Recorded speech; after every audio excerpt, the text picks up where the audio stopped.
Study IQ IAS, अब तैयारी हुई अफोर्डेबल। नमस्कार दोस्तों, स्टडी IQ देख रहे हैं आप और मैं हूं वरुण जौहरी। आज के इस केस स्टडी के एपिसोड में आपको एक ऐसे केस स्टडी के बारे में बताने वाले हैं और एक ऐसा क्वेश्चन आपके सामने होगा जो हमारी जो स्पेशल फोर्सेस हैं, हमारी जो फोर्सेस सेंसिटिव एरियाज़ में तैनात होती हैं, उनके सामने ऐसी सिचुएशन बहुत बार आ जाती है और उसके बाद उन्हें इसमें क्या करना है ये उनके सामने बहुत बड़ा सवाल खड़ा कर देती हैं आके। ये आज आपको एक केस स्टडी इस तरह की बताने वाले हैं जिसमें आपको बताना है कि आप ऐसी सिचुएशन में क्या करेंगे, किस तरह से आप उसको हल करेंगे। तो अब बात करते हैं सवाल की। सवाल कुछ इस तरह का है कि आप जो हैं, आप हाल ही में एक ऐसे नक्सली क्षेत्र में, ऐसे नक्सली रीजन के अंदर as a superintendent of police, मतलब एज अ SP तैनात किए गए हैं, जहाँ पे अक्सर घात लगाकर हमले करते रहते हैं। ये जो नक्सली हैं वो घात लगाकर हमले करते रहते हैं। एक दिन आपकी टीम जो है उसके पास में गांव के कुछ हिस्सों में नक्सलियों के आवाजाही के, नक्सलाइट मूवमेंट की आपको खबर मिली है, इसका संदेश आपको मिला है, यहाँ पे मैसेज मिला है। अब ये एक आम बात है कि यहाँ पे नक्सलाइट जो हैं वो फोर्सेस को गुमराह करने के लिए इस तरह के मैसेज जो होते हैं वो भेजते हैं। कई बार ऐसे मैसेज पहले भी आ चुके हैं, लेकिन ऐसे मैसेज कई बार ऑथेंटिक होते हैं नेचर में, मतलब कई बार वो एक तरह से कहा जाए कि सही भी साबित होते हैं। इसके अलावा क्या इसमें बताया गया है सवाल में कि कई बार नक्सली जो होते हैं वो अपनी गतिविधियों को करने के लिए जो गांव वाले हैं, जो आम जनता है, जो ग्रामीण लोग हैं, उन्हें ढाल बनाते हैं।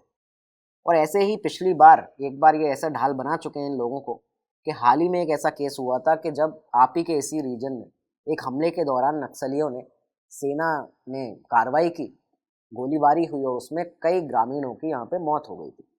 इसका रिजल्ट क्या निकला था कि रिजल्ट इस तरह का आया था कि विभागीय जब जांच हुई, जब डिपार्टमेंटल इंक्वायरी हुई, तो आपके जो सीनियर थे, जो पहले यहाँ पे पोस्टेड अफसर थे, उनको अपनी सर्विस से डिसमिस कर दिया गया था, बर्खास्त कर दिया गया था।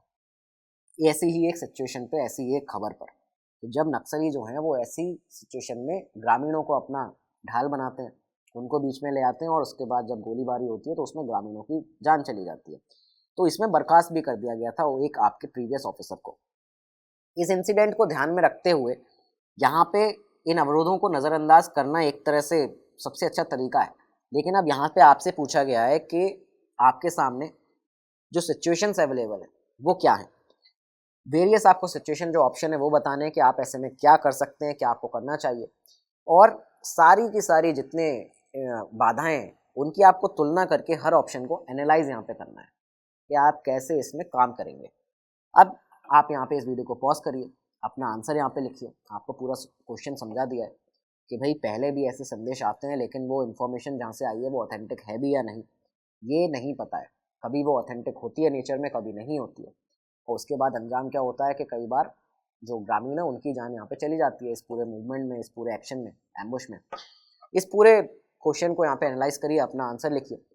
तब तक के लिए आपको ये बता दिया जाए कि स्टडी IQ आपको यहाँ पे UPSC CSE के, सिविल सर्विस एग्जामिनेशन के, जिसके लिए अगर आप तैयारी कर रहे हैं, IAS बनना चाहते हैं, IPS बनना चाहते हैं, आपकी पहचान में कोई तैयारी अगर कर रहा है, यहाँ पे उन्हें ज़रूर बताइएगा कि स्टडी IQ यहाँ पे बहुत सारे ऐसे कोर्सेज लेके आया है जो कि आपकी तैयारी को बहुत ज़्यादा मजबूत बनाते हैं।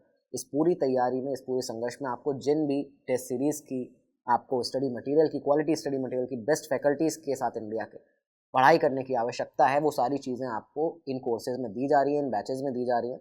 और यहाँ पर आपको बहुत ही अफोर्डेबल रेट्स में ये बैचेज़ मिलते हैं, और ज़्यादा अफोर्डेबल आप इनको कैसे बना सकते हैं, एक कोड लगा के VJ लाइव। एक बार इस डिस्क्रिप्शन में इस वीडियो के ज़रूर जाके सारे बैचेज़ देखिएगा। जो भी काम पे आपको प्राइस दिख रहा होगा उसमें जब आप VJ लाइव ये कोड लगाएंगे जो आपको आपकी स्क्रीन पर दिख रहा है, आपको एक बहुत बड़ा डिस्काउंट मिल जाता है, अपनी तैयारी को बहुत ज़्यादा मजबूत बनाते हैं।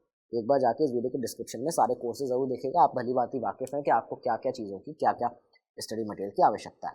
अब आगे बढ़ते हैं आपके इस सवाल के आंसर की तरफ। तो उम्मीद है आपने अपना आंसर लिख लिया होगा। अब बात करते हैं इस आंसर का स्ट्रक्चर कैसा होना चाहिए और ये आंसर होना क्या चाहिए। पहली बात, ये जो पूरा केस है ये यहाँ पे बेस्ड है, डिपेंड है उस इंफॉर्मेशन की क्रेडिबिलिटी के ऊपर, उसकी ऑथेंटिसिटी के ऊपर, कि वो जो इन्फॉर्मेशन मिली है कि यहाँ पे नक्सलाइट मूवमेंट हो रहा है इस क्षेत्र में, ये जो संदेश मिला है वो कितना क्रेडिबल है, उसकी विश्वसनीयता कितनी ज़्यादा है। ये एक मेजर इशू है यहाँ पे पूरे के पूरे जो पुलिस फोर्स है उसके सामने, आपके सामने एज अ SP।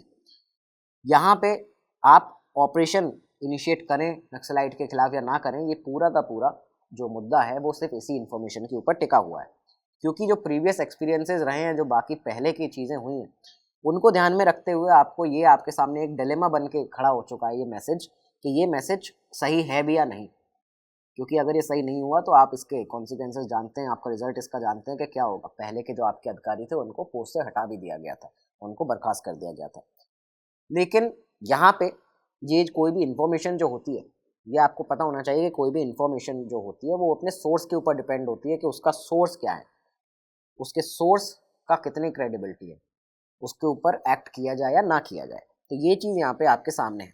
अब बात करेंगे कि इसमें इश्यूज़ क्या क्या इन्वॉल्व हैं इस केस के अंदर, इश्यूज़ और वैल्यूज़ क्या क्या इन्वॉल्व हैं। तो बात की जाए तो यहाँ पे सबसे पहले जो सामने आती हैं जो वैल्यूज़ हैं, क्रेडिबिलिटी इश्यूज़ हैं, क्रेडिबिलिटी ऑफ द इंफॉर्मेशन, ठीक है। इंटेलिजेंस गैदरिंग की जो क्रेडिबिलिटी है वो सोर्स की क्या है, ये एक बड़ा इशू है।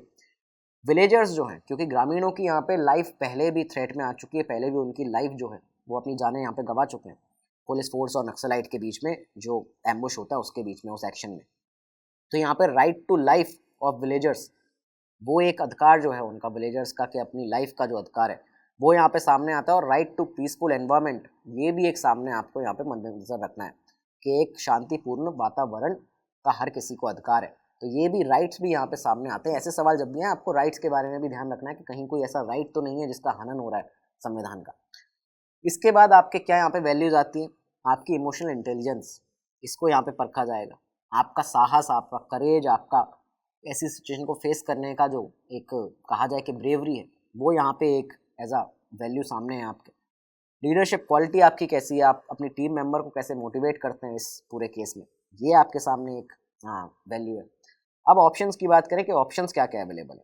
ऑप्शंस आपके सामने इसमें ये आ सकते हैं कि या तो आप ये जो मैसेज है, ये जो इन्फॉर्मेशन आई है उसको पूरी तरह से इग्नोर कर दें, इग्नोर द मैसेज, ये पहला ऑप्शन है। इसके बाद आप इसको स्ट्रिक्टली फॉलो करें, ये दूसरा ऑप्शन है कि आप इसको या तो स्ट्रिक्टली फॉलो करेंगे या इसको इग्नोर कर देंगे मैसेज को। तो ये दो ऑप्शन होगा। और तीसरा ऑप्शन क्या है कि आप उस सोर्स को चेक करें और उसके बाद एक प्रेगमेटिक स्ट्रैटेजी के साथ में, मतलब एक व्यवहारिक रणनीति के साथ में इस पूरे केस को टैकल करें, इस पूरी सिचुएशन को टैकल करें। तो अपना पहले सोर्स चेक करें, उसके बाद एक स्ट्रैटेजी बनाएं और उस प्रेगमेटिक स्ट्रैटेजी के साथ इस केस को टैकल करें। अब इन ऑप्शंस को एनालाइज किया जाएगा कि हर ऑप्शन को देख के कि किस ऑप्शन पे आपके सामने कैसी सिचुएशन खड़ी हो सकती है। सबसे पहला ऑप्शन है कि इग्नोर द मैसेज, जो भी इन्फॉर्मेशन आई है आप उसको इग्नोर कर दें, आप उस पर कार्रवाई कोई ना करें, कोई एक्शन ना लें। इससे क्या होगा, इग्नोर करने से उस मैसेज को, आप एक शॉर्ट टर्म के लिए जो किलिंग्स हो सकती हैं इनोसेंट ग्रामीणों की, जो निर्दोष ग्रामीण हैं उनकी जो किलिंग्स हो सकती हैं, उसको आप यहाँ पे हटा सकते हैं। कोई भी डिस्टर्बेंस एरिया में क्रिएट नहीं होगा अगर आप इस मैसेज को इग्नोर कर देंगे तो, क्योंकि कोई एक्शन नहीं लेंगे तो कुछ होगा ही नहीं। किलिंग्स नहीं होंगी उन इनोसेंट पीपल की, उन ग्रामीणों की, उनकी डिस्टर्बेंस उनके एरिया में नहीं होगा, किसी भी तरह का एक डर का वातावरण जो है वो नहीं फैलेगा पूरे एरिया में, विलेजर्स के अंदर, ग्रामीणों के अंदर। और पुलिस के पार्ट में देखा जाए तो पुलिस के ऊपर कोई इस तरह का आरोप नहीं लगेगा, कोई उनकी जो छवि है वो साफ रहेगी, उनके ऊपर कोई ऐसा आरोप नहीं लगेगा कि उन्होंने निर्दोष लोगों को मारा। इस तरह की कोई भी चीज़ यहाँ पे नहीं होगी। उनकी इमेज जो है बेसिकली उस पुलिस फोर्स की वो क्लीन रहेगी। इन शॉर्ट अगर देखा जाए तो जो स्टेटस को है, स्टेटस को यहाँ पे मेंटेन रहेगा, मतलब जो यथा स्थिति है वो मेंटेन यहाँ पे रहेगी। हालांकि अगर ये इन्फॉर्मेशन सही होती है, अगर ये इन्फॉर्मेशन सही हुई और इसको इग्नोर किया गया, जैसा कि इस ऑप्शन में बताया कि उसको आप इग्नोर कर दें, अगर ये इन्फॉर्मेशन सही हुई, वहाँ से उन नक्सलाइट्स का, उन नक्सल लोगों का मूवमेंट हो रहा है, उनकी गतिविधि वहाँ पे हो रही है, आपने इसको तब भी अगर इग्नोर किया तो ये एक बड़ा वॉयलेंस क्रिएट कर सकता है आगे आने वाले समय में। एक बहुत बड़ा वॉयलेंस उसी एरिया में जिसको आप बचा रहे हैं वहाँ पे क्रिएट हो जाएगा। आप उस मौके को भी छोड़ देंगे उन नक्सलाइट्स को पकड़ने के, उनको न्यूट्रलाइज करने के, साथ ही साथ में एक डर का वातावरण पूरे इलाके में ये बना देगा, उन ग्रामीणों के बीच में भी डर का वातावरण होगा और हो सकता है कि उनकी ज़िंदगियाँ भी इससे खतरे में आ जाएं। तो ये हो गया पहला ऑप्शन, जिसमें आपने अगर इग्नोर किया मैसेज को तो ये चीज़ें हो सकती है। अब बात करते हैं दूसरा जो ऑप्शन है कि फॉलो इट स्ट्रिक्टली। आप ये जो इन्फॉर्मेशन आई है उसको स्ट्रिक्टली फॉलो करें, पूरी तरह से उस पर काम में लग जाएं। अगर आप इस इन्फॉर्मेशन को यहाँ पे पूरी तरह से फॉलो करते हैं, इस विचार के साथ करते हैं कि ये नक्सलाइट्स हैं, इनके ऊपर कोई भी मर्सी, कोई भी दया भाव नहीं दिखाना चाहिए, ये सोसाइटी के लिए भी हार्म है, एक तरह से उसको भी नुकसान पहुँचाते हैं। अगर आप यहाँ पे एम्बुश करते हैं, एक्शन लेते हैं, तो ये हो सकता है कि इस इन्फॉर्मेशन का, क्योंकि आपको नहीं पता ये सच है इन्फॉर्मेशन या नहीं है, लेकिन तब भी अगर आप इस पर एक्ट कर देते हैं, एक्शन लेते हैं, हो सकता है कि एक बार फिर से इनोसेंट जो विलेजर्स हैं, जो इनोसेंट ग्रामीण हैं, निर्दोष लोग हैं, उनकी जान यहाँ पे फिर से जाए। हो सकता है कि इसमें नक्सलाइट्स भी मारे जाएं, आगे आने वाले, अगर ये इन्फॉर्मेशन सही हुई तो हो सकता है उसमें नक्सलाइट मारे जाएं और आगे आने वाला जो भी उनका प्लान है वो फेल हो जाए। लेकिन अगर ये गलत हुई तो यहाँ पे जो ग्रामीण है, जो निर्दोष लोग हैं, वो भी यहाँ पे मारे जा सकते हैं। लेकिन यहाँ पे क्योंकि हमें नहीं पता कि इन्फॉर्मेशन सही है भी या नहीं, इसकी क्रेडिबिलिटी क्या है इस इन्फॉर्मेशन की, अगर ये गलत हुई, ये मे बी ये फॉल्स क्योंकि हो सकती है, ये गलत हो सकती है, और अगर ये गलत हुई तो यहाँ पे क्या होगा कि फिर से एक बार इनोसेंट ग्रामीणों की जान जाएगी, पुलिस की जो पुलिस डिपार्टमेंट की इमेज है वो टार्निश होगी, वो धूमिल होगी छवि उसकी, और विलेजर्स जो हैं, जो गांव वाले हैं, उनका जो फेथ है, जो उनका ट्रस्ट है, वो पुलिस डिपार्टमेंट से चला जाएगा, पूरी तरह से ख़त्म हो जाएगा। और यही उन नक्सलाइट्स की, उन नक्सली लोगों की का एक तरह से कहा जाए कि मेन आइडिया, उनका एम भी यही है कि ऐसी इन्फॉर्मेशन अगर भेजी जाएँ, ऐसी गलत इन्फॉर्मेशन भेजी जाए कहीं से, किसी सोर्स से, और उसके बाद पुलिस ऐसा एक्शन ले तो जो ग्रामीण लोग हैं और पुलिस है उनके बीच का ट्रस्ट टूट जाए। तो यही वो नक्सलाइट्स चाहते हैं, ऐसे मिसगाइडिंग मैसेजेस वो इसीलिए भेजते हैं। आप और आपके सबऑर्डिनेट्स जो होंगे ऐसी सिचुएशन में पूरी तरह से रिस्पॉन्सिबल ठहराए जाएंगे। आपका डिपार्टमेंट है उसको एक इरेपरेबल डैमेज उसके ऊपर होगा, और इस सोसाइटी के ऊपर भी एक बड़ा डैमेज यहाँ पे होगा।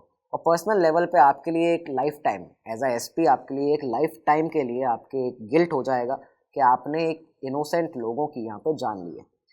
तो ये दूसरा ऑप्शन हो गया, ये भी एक तरह से अप्रोप्रिएट नहीं है, इसको भी आप चूज नहीं कर सकते। तीसरा, अब यहाँ पे क्या आता है, तीसरा ऑप्शन जो है वो है कि check the source and apply the pragmatic approach, pragmatic strategy, कि मतलब आप व्यवहारिक एक रणनीति अपनाएं, एक पूरी रणनीति बनाएं, और सबसे पहले आप उस सोर्स को चेक करें। उस सोर्स को चेक करने के लिए कैसे करेंगे, एक पूरी व्यवहारिक रणनीति बना के।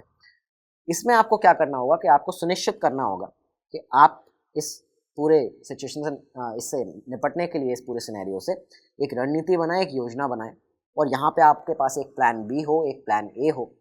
दोनों प्लान्स आपके पास होने चाहिए, दोनों स्थितियों के लिए होने चाहिए कि अगर सिचुएशन क्रेडिबल है तो क्या करना है, सिचुएशन क्रेडिबल नहीं है तो क्या करना है, जानकारी सही है तो क्या करना है, नहीं है तो क्या करना है।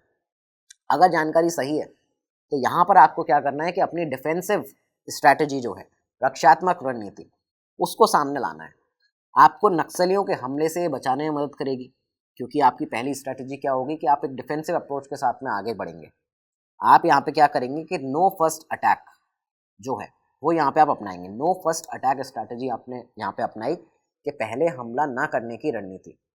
इससे सबसे अच्छी चीज़ क्या होगी कि ये आपके कदम इस तरह के पहले कदम के रूप में सामने आएगा कि जहाँ पर आप उन लोगों की पहचान कर पाएंगे, इस पूरी जो इन्फॉर्मेशन है उसकी पहचान कर पाएंगे कि ये सही है भी या नहीं। वहाँ पे आपको नक्सलाइट्स का मूवमेंट अगर होता दिख रहा है यानी ये सही है, आप पहले से हमला नहीं करेंगे।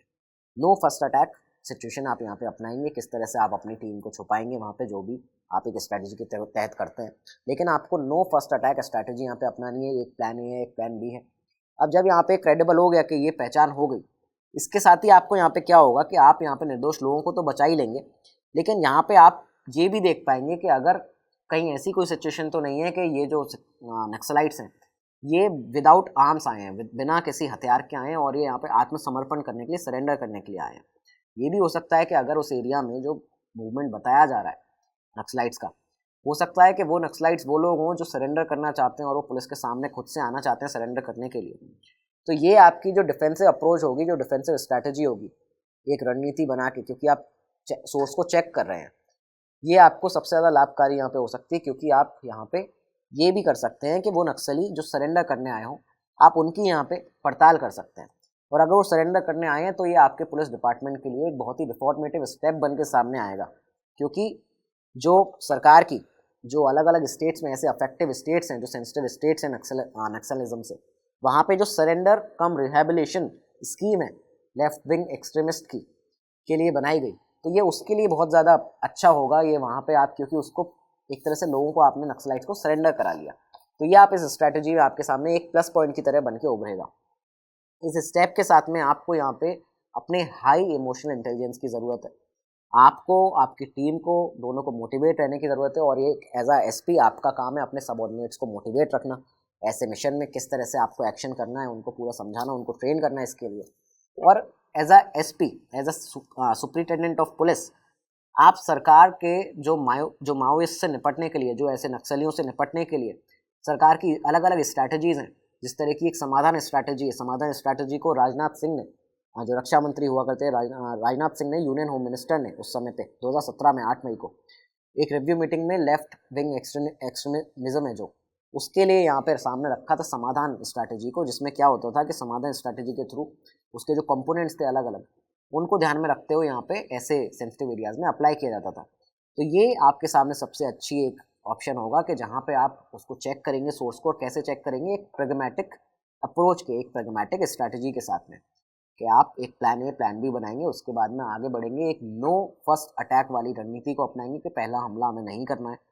और जब आपने ये सुनिश्चित कर लिया कि वो लोग वहाँ पे हैं भी या नहीं, आपकी इन्फॉर्मेशन क्रेडिबल है भी या नहीं, उसके बाद आप आगे अपना एक्शन लेंगे, क्योंकि इसमें एक पॉसिबिलिटी ये भी है कि वो लोग हो सकता है जो नक्सली हैं वो सरेंडर करने के इरादे से वहाँ पे आए हो, और ये आपके लिए बहुत ही ज़्यादा बेहतर चीज़ हो जाएगी, आपके डिपार्टमेंट के लिए भी। तो ये आज इस क्वेश्चन में आपको ये समझ में आया कि किस तरह से आपको एज अ एसपी या कभी भी आप ऐसे किसी पद पर होते हैं तो आपको सरकार की स्ट्रैटेजीज को भी ध्यान में रखना है, प्रेजेंट सिचुएशन को किस तरह से टैकल करना है, ये भी आज हमने आपको बता दिया। अपना जो आंसर है आप वो भी कमेंट सेक्शन में लिख सकते हैं, वो भी बता सकते हैं। साथ ही साथ इस वीडियो के डिस्क्रिप्शन में ज़रूर जाके एक बार सारे बैचेस को देखिएगा। ये सारे बैचेस वही हैं जो आपको आपकी तैयारी को मजबूत बनाते हैं यूपीएससी सीएससी की, और बहुत सारे कोर्सेज यहाँ पे अवेलेबल हैं। एक बड़ा डिस्काउंट आपको मिलेगा वीजे लाइव कोड लगाने से, तो ये कोड ज़रूर लगाइएगा, अपनी तैयारी को मजबूत बनाइएगा। ऑल द वेरी बेस्ट, मिलते हैं अगले एपिसोड में, तब तक के लिए दीजिए इजाज़त। नमस्कार, धन्यवाद, जय हिंद। स्टडी IQ IAS, अब तैयारी हुई अफोर्डेबल।